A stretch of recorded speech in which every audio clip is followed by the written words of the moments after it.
திண்டுக்கல் மாவட்டம் பெரியகொட்டையில் உள்ள கதிர் நரசிங்க பெருமாள் கோவிலில் பொதுமக்களுக்கு தெரிவிக்காமல் பாலாலயம் செய்ய வந்த இந்து சமய அறநிலைத்துறை அதிகாரிகளை பொதுமக்கள் சிறைப்பிடித்தனர். விவரங்களோடு நிகழ்ச்சிய செய்தியாளர் சங்கர் விவரம் என்ன? தேவப்பிரியன் தற்பொழுது பார்த்தீங்கன்னா திண்டுக்கல் அருகே பெருமாள் கோவில் கும்பாபிஷேக பணிகளை துவங்க வந்த இந்து சமய அறநிலைத்துறையினர் அதிகாரிகளுக்கும் பொதுமக்களுக்கும் இடையே பெரும் வாக்குவாதம் ஏற்பட்டுள்ளது.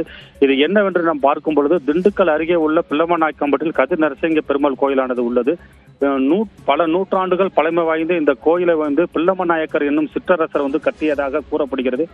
இந்த கோயில் சிதிலமடைந்து கிடந்த நிலையில் அந்த ஊரைச் சேர்ந்த கிராமத்தைச் சேர்ந்த 300க்கும் மேற்பட்டோர் 2007ஆம் ஆண்டு கும்பாபிஷேக விழா நடைபெற்றிருந்தது. இந்த கும்பாபிஷேக விழா பணிகள் நடைபெற்று இந்த கோயிலானது செயல்பட்டு வரக்கூடிய சூழ்நிலையில் 3 நபர்கள் இந்த கோயில் எனக்கு சொந்தம் என உரிமை கொண்டாடக்கூடிய ஒரு சூழ்நிலையில் ஊர் பொதுமக்களுக்கும் அந்த 3 நபர்களுக்கும் நீதிமன்றத்தில் வழக்கானது நடைபெற்று கொண்டு இருக்கிற சூழ்நிலையில் இந்து சமய அறநிலைத்துறையினர் இந்த கோயிலை மீண்டும் புதுப்பித்து கும்பாபிஷேகம் செய்வதற்காக பாலாலயம் செய்ய வருகை தந்திருந்தனர்.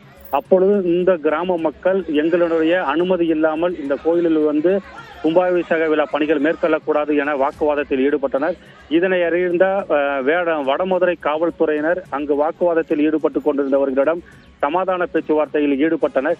இது தொடர்பாக ஊர் பொதுமக்களின் அனுமதி இல்லாமல் இந்து சமய அறநிலைத்துறையினர் தன்னிச்சையாக கும்பாபிஷேக பணிகளை மேற்கொள்ள வந்ததனால் பொதுமக்களுக்கும் அறநிலைத்துறையினருக்கு இடையே பெரும் வாக்குவாதமானது ஏற்பட்டது.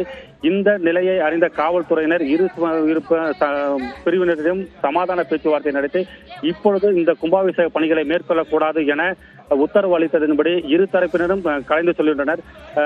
ஊர் பொதுமக்கள் கட்டிய கோயிலுக்கு தற்பொழுது அறநிலைத்துறையர் சொந்தம் கொண்டாடி வருவது ஏற்கத்தக்கது அல்ல.